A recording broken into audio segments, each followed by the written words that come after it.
Alrighty, so you know that you want to buy a house. Okay, it's time to buy. You're tired of renting, or you're looking to finally purchase a home for the first time, and you're trying to determine what steps need to happen in order to do that. All right. So today in this video, we're going to go through 4 important steps to take before you even look at any homes. So before you go out in the neighborhood and you start looking at homes with a real estate agent, take these 4 steps, and I guarantee you it's going to make the process overall a lot smoother for you.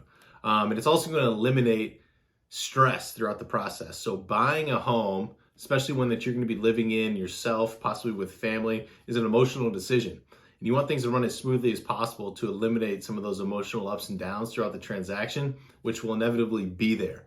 Okay, but taking these 4 steps, like I said, before you even step foot in the house, with a real estate agent to take a look, make sure you have these things done, and I guarantee it'll make the process a lot smoother for you. Okay, so that's what we're going to cover in the video today. But before we do, as always, if you find the content that we put out and these videos that we put out helpful to you, make sure you like, subscribe, hit the little bell notification so you get alerted anytime that we drop new content.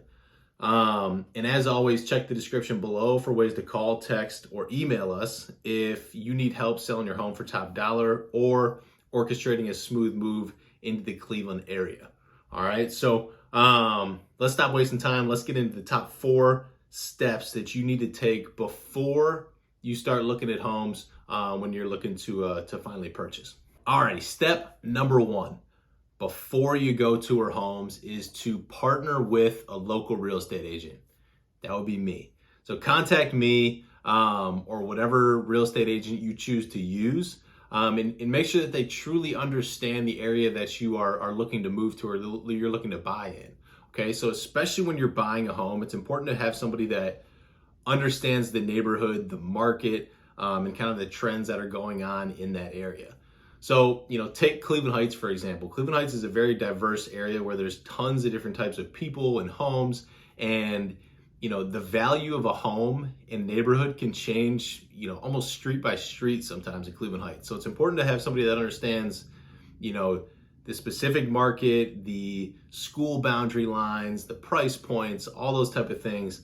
And then on top of that, a local real estate agent will have a support team in place that they can recommend to you to help throughout the process. So this includes people like a lender, home inspectors, maybe you need a contractor to help with some repairs, and they understand the process in that specific area and what it takes to buy a home. And also in Cleveland Heights, there's things like point of sale. We got a whole video on that, so I won't get into it. But just having somebody that truly understands the process in your specific area will help make the transaction a lot smoother. So step 1, make sure you partner with a local real estate agent.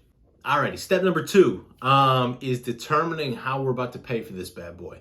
So how is this home being paid for?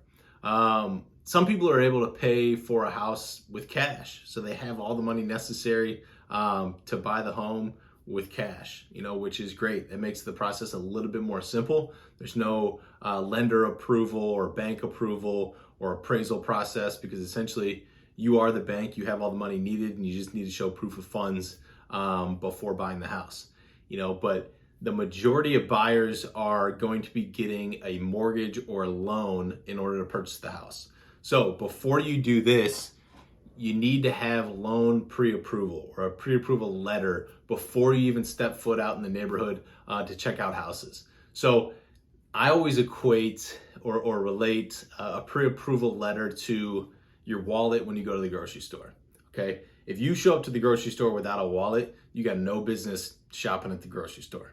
Okay, if you show up to look at homes or to put an offer in on a house without a pre-approval letter, you got no business being at the house or putting in the offer. Okay, so pre-approval is basically a preliminary baseline approval from a lender saying that, hey, we will loan you the money based on the criteria that we've gathered from you, and here is the max purchase amount that you can afford based on the information that you gave us. Okay, and what's the information that you need to give them? Usually when you're getting a pre-approval, the lender is going to ask for things like proof of income. Okay, so to make sure that you're making money consistently, proof of assets. So they might ask to see some bank account statements, to make sure that you have enough money for something like a down payment or to cover closing costs, those type of things. Credit, okay, so they'll run a baseline credit check usually. Employment verification, so they want to make sure you're employed by somebody and have been. So they may ask to see, like W-2s for the past couple of years or those type of things. And then also just some basic personal information like driver's license, social security card, and number, or approval or permission to run a credit check. Okay, so those are the main things that you can expect to be asked by a lender when you're trying to get that pre-approval letter. And a lot of lenders, depending on who you're using, and at least the ones that I would recommend to you, can get that for you pretty quickly. Okay, so this isn't a long process. Pre-approval sometimes can take less than 24 hours if you got a good lender and you give them the right information in a timely manner. Okay, but that's step number 2, is getting your pre-approval letter from a lender and having it in hand before you even go look at houses. Step number 3 is know your budget.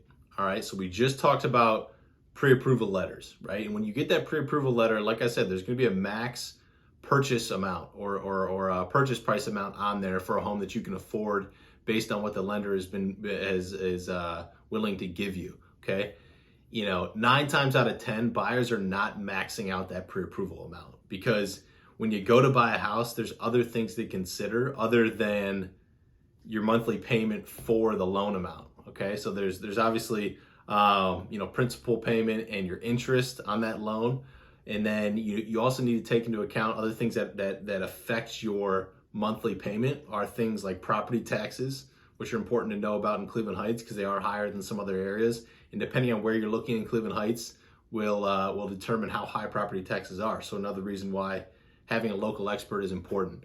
And then things like home insurance will be factored in usually to your monthly payment. And then outside of that monthly payment, things like utilities, and when you're going to buy the house, your down payment, closing costs that need to be covered. If you're moving from somewhere else, moving out of one house into another house that you're buying, moving costs need to be calculated. Any maintenance or repairs that may need to be done on the house. And so sitting down and factoring in all these things to your budget, your monthly budget, to determine what can we afford as buyers, okay? And chat with your real estate agent. They can kind of help guide you in things to consider, but it's super important to have your budget locked down so you know which price point of houses you want to look at, so you're not wasting time or getting your hopes up for a house that may be out of your budget.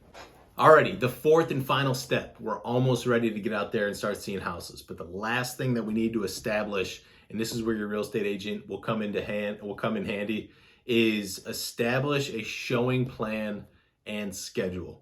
So sit down with your real estate agent and talk through your wants and needs when it comes to buying a house, right? What are the non-negotiables? What does the house have to have?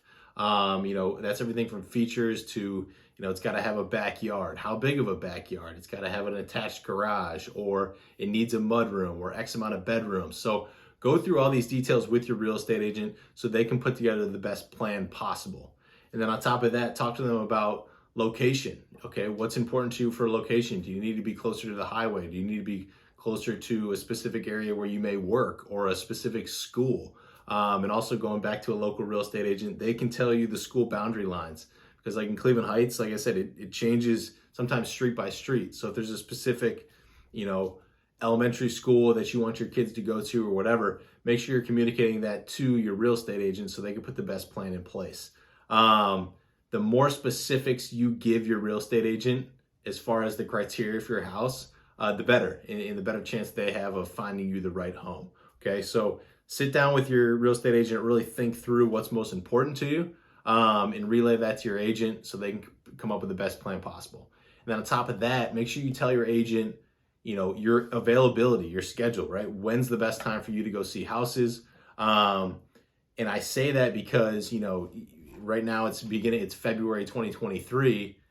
The market's not nearly as crazy and hectic as it was a year and a half or 2 years ago, where literally homes were selling in the first 2 days that they're on the market, or less than that.